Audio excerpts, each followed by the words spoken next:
What is up, y'all? Hold up. Am I? Yep. Okay, we're cooking. We're cooking. Always got to double check, man. But what is up, y'all? It's your boy Yaniki. We are live. Gonna be getting on with this bocce chapter. Sorry, I'm a little late. My wife's mother was in town, so I wanted to make sure we got her home and on her flight, etc., etc. I do not need Zoom. I have not used Zoom anything personal in a long while. Let's see. You guys have been doing well though. It's actually Memorial Day weekend, which means I actually have tomorrow off as well, which is good. So I might actually do a gaming stream tomorrow just for the fun, a little extra something to do for the folks that are off work, etc. Been at my new job for 2 weeks. We've already had a cookout. I've already been paid from it at least once. It was more than I was making doing door-to-door sales, so that's already good. And like we just make shit, bro. Like that's all I'm doing is I'm just like chilling, making shit, and I'm okay with that. Like I work on things that it's like, damn, I use like 15, 16 different tools to make this one thing. That's kind of sick. Messing with like hydraulic presses and sanders and saws and all kinds of shit. So, uh, and if I compare that to the job that I had for like 3 years, I lost 29 cents an hour. So remember that white collar office job does not guarantee it's going to actually pay you any better than like a warehouse gig. It's just what people perceive that changes. So keep that in mind when especially if you're younger and you're trying to decide what you want to do, even if you're just looking for a job for a summer or something like that.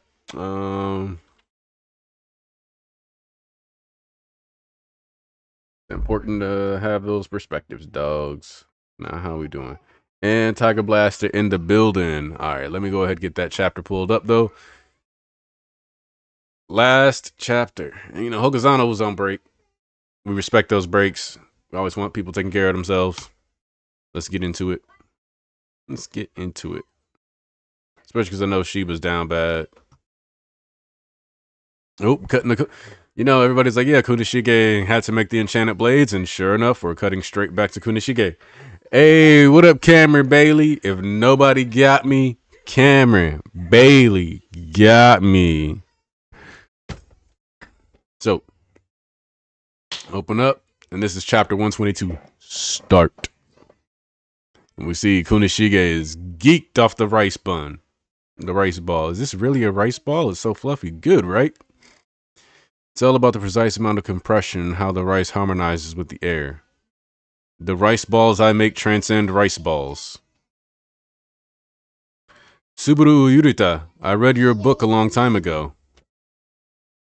Oh, so you're a serious student, huh? Okay. Serious student, my ass. It was pure garbage, wasn't it? I knew it.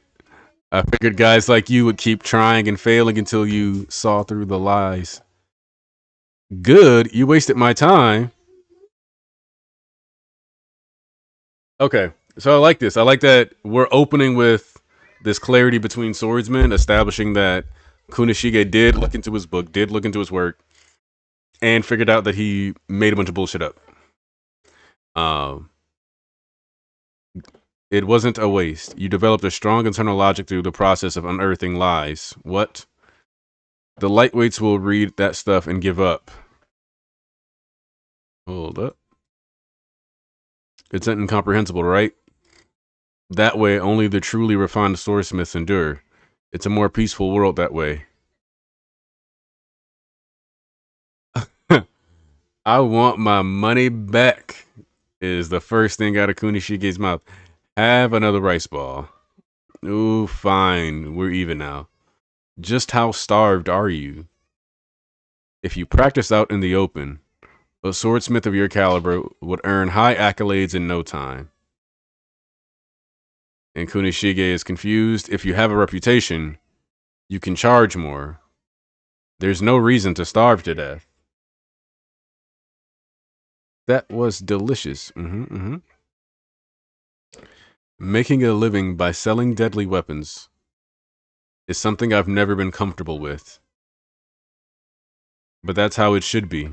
We should continually struggle to forge blades to protect people. Being recognized by the state as a living treasure or whatever feels like a blanket approval of this craft. That scares me. Alright. Yurita has a very serious look in response to that. Oops, I wasn't talking about you. I just meant for me. Yeah, but if you starve to death, you won't be grappling with anything for long. I get that. You have a goal, right? Yeah, to forge the greatest sword ever. What do you mean, the greatest sword ever? I'm not sure, so I just have to keep forging them. I'm prepared to make thousands. That's going to require money, right? Yeah? Oh, whoa. Hold on. So we switch over to post Irishima conference. Sorry, let's do this properly. March 20th. Post Irishima conference. Togo Shiba returns to headquarters with the corpses of the 6 conference attendees. Yeah. Sounds about all he was going to be able to come back with. How's Shiba's condition? He took a lot of hits. He suffered more than 20 broken bones as well as internal injuries. Thanks to the sorcery treatment, he can now respond to questions, but he's going to be out of commission for a while. Yeah, 4 p.m. at the Sorcery Bureau. The Mikaboshi, the clan of sorcerers who once ruled Japan. They were said to have died out eons ago, and now apparently they've been lurking at the bottom of the ocean all this time. Incredible. And their demands? Initially, they stipulated that we surrender all the Datsenseki we extracted from Irishima, as well as the 3 prefectures of Tokyo, Chiba, and Kanagawa. But they appended those demands after the battle. This is the final version. Let me see, Shiba's, which now I'm curious who they would have let live if Shiba hadn't been sent, because it would have had to have been somebody they felt like could deliver the message after destroying the ship and all that other stuff. So maybe the Soga boy? I don't know. Now, on to the main topic. Long ago, our ancestors were banished by the Soga clan. When our ancestors retreated to that island, they prayed fervently for our clan to be left in peace. But to no avail. Thanks to the Soga princess prophecies, we were falsely accused of belligerent intentions. They used the gravity of their Kurotsuchi to sink us to the murky depths of the ocean. The Soga are alive and well. To this day, they have a princess, don't they? Ah, shit. This is about to be a bad, bad time for Chiaki. Shikoku's ultimate demand was the Datsenseki we mined on Irishima and Princess Soga. Of course, their goal is to exact a revenge against the Soga. The system that maintains order among the sorcerers of our nation.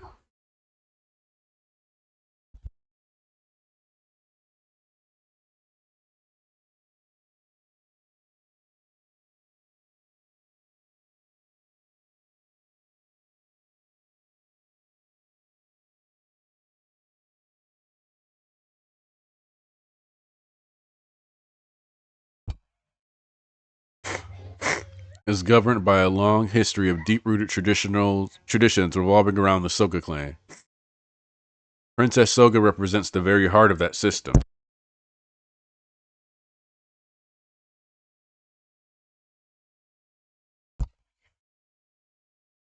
Losing her would signify the collapse of the regime. So that's their goal. No. The Soga must be destroyed, but their blood has value. The princess will bear my child. Oh boy, he a fan.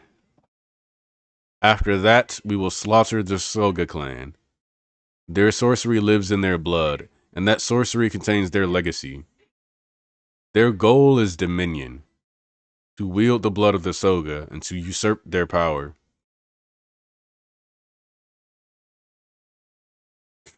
Wait, how could they know the inner workings of our underworld? They even knew our name for the Datsenseki. Apparently, they managed to extract the general gist from some idiot on Irishima not associated with the government. And the princess? She fell unconscious the moment the conference ended. She's awake now, but after they delivered their final demands, a flood of new visions came to her.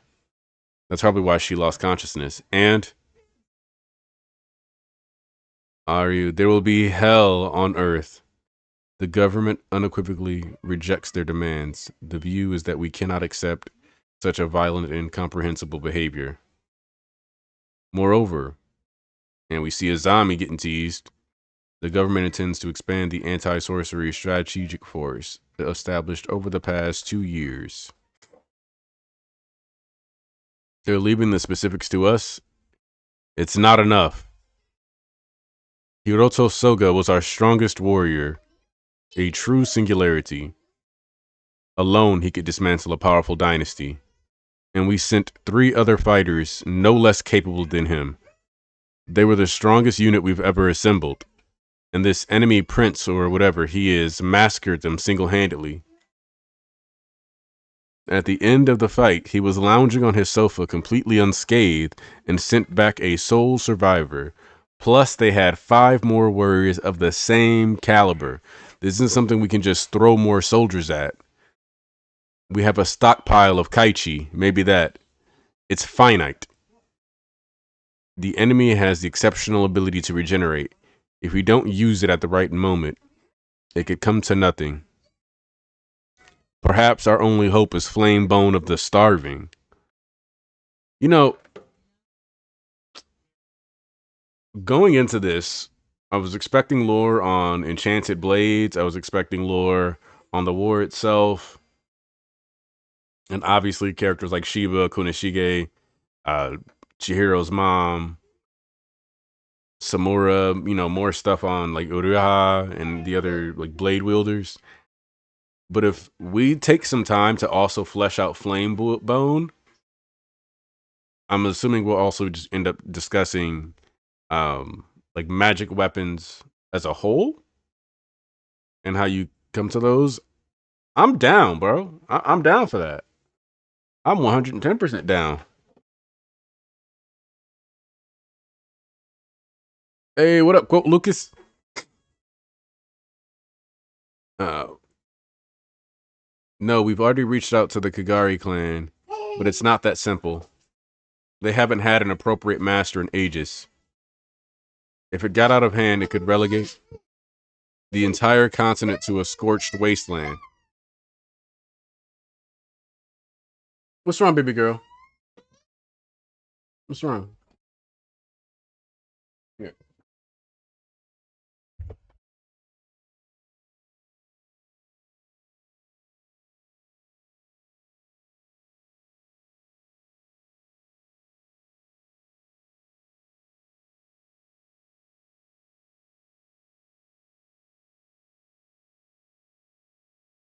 Rest of your burrito, baby.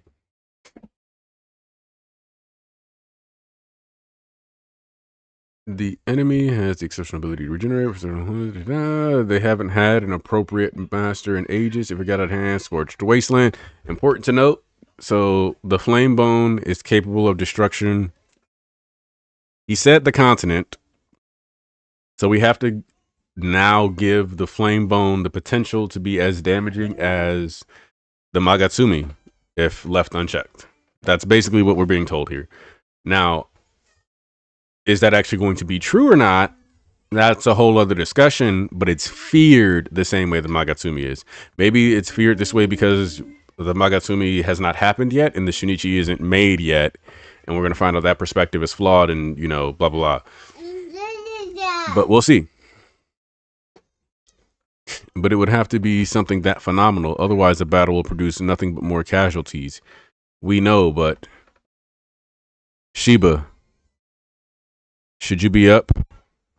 That Hasumi guy told me I have to get up. My Kohai's turning 18. Forge him a good one, would you?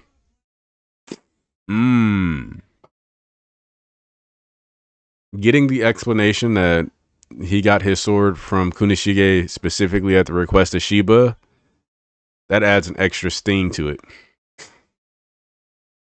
Hasumi, the force that annihilated Japan's strongest unit in history, was the power of the Datsenseki. The enemy harnessed the astronomical energy of the Datsenseki with their sorcery. We know that, but that's all it is. It seems like an insurmountable chasm, but the power of the Datsenseki is the enemy's only advantage. What are you trying to say? That our only winning strategy is to... Well, she's over there. What are you trying to say? That our only winning strategy is to utilize the Datsenseki? Well, in that case, we've already got our answer. We've been working on it for 2 years and we still haven't cracked it. The enemy doesn't seem concerned either. It may not be physically possible for us to wield that ore.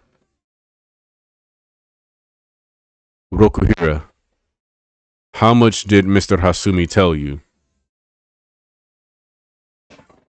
And then we see that flash to the Aryu Mashiro's corpse, the Soga dead guys, Aryu, the freaky ass king, plotting on Chiaki. Sees everything. So you think there's a way. And then we see there's a notebook titled The Enchanted Blade Plan. March 21st, midnight. Start. Ooh, so it's spring. The cherry blossoms are blooming. The signs of change are here. Man. So this chapter is kind of interesting because a lot of the combat chapters, I felt like there was even maybe I'm tripping. Maybe I'm used to you guys asking questions and it activates the gears in my brain a little more. But I kind of feel like this specific chapter is the ultimate setup chapter in the sense that a lot of the times when we do the setup, you have like but there's a very clear and very focused plot line here of we are now getting into, it's time to build the Enchanted Blade territory. We need to focus on how to get our get back. This is less about theory crafting, and now it's more about the exploration of how Kunishige is going to build these blades and his motive. We know that his motive is going to be protecting Chiaki. We know that his motive is going to be getting a get back for Mashiro. We know that his motive is going to be helping Shiba. We get the full-blown characterization here. We see the event that led to the Enchanted Blades being made, the determination, because ultimately, even though, if you remember, they say that, you know, the Swordmaster like altered the state of the Enchanted Blade, and I think for this, it's a very fitting perspective because what I get out of this is that the Shinichi and the other blades were very specifically made with the intention of protection, for making sure that, you know, people that he cared about could not die again or be harmed. And when you have the idea of, oh, we want to be able to protect as much as possible, protect as many people as possible, one of the most effective ways to protect people is to kill their opposition. And so it definitely feels like the mix of vague protection, protect everyone from everything, combined with the hatred of the Mikaboshi, and the determination to be the strongest swordsman Akamura displayed, coalesced into the perfect Magatsumi stress ball and made sure that that's how that would go down.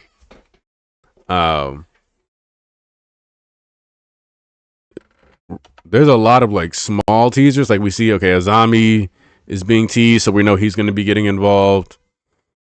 We already knew that he had distinguished himself pretty early on as far as like the timeline of the world goes. And I'm guessing what Soga or Princess Soga has seen is just a bunch of visions regarding and tied to the war specifically. And so, yeah, it's kind of interesting because it's like we don't have to say, oh, what's happening next here, right? This is the cooldown transition chapter. This actually also makes me a bit more confident that this is going to be like a 20, 30, 40 chapter story stretch. Makes it seem less ambitious when people say we could go to more, because this makes it very clear that we're having like this act 2 is a genuine second act. It's not just I'm calling it act 2, but it's going to be really short and we're going to transition to blah blah blah blah. This is like an important stretch of the story that we need to take note of. It's being written as not just an explanation for events that will be happening, but as a part of the story that you need to be like as an actual genuine piece to the story. It's not just a bunch of lore drops. This is centered around these characters, and we're watching these people go through multiple character arcs. You can think of the fact that what we had with the Irishima talks, that was one story arc. What you had before that was like just like an establishing, and now we're starting a second story arc within the second act. So we're having multiple arcs within this act. So the Seitei War arc, it feels like we could call it like just the Seitei War arc, but it's more like the Seitei War act or saga, and we're going to be getting a bunch of sub arcs or story arcs within this to build to the final conclusion before we move back forward in time.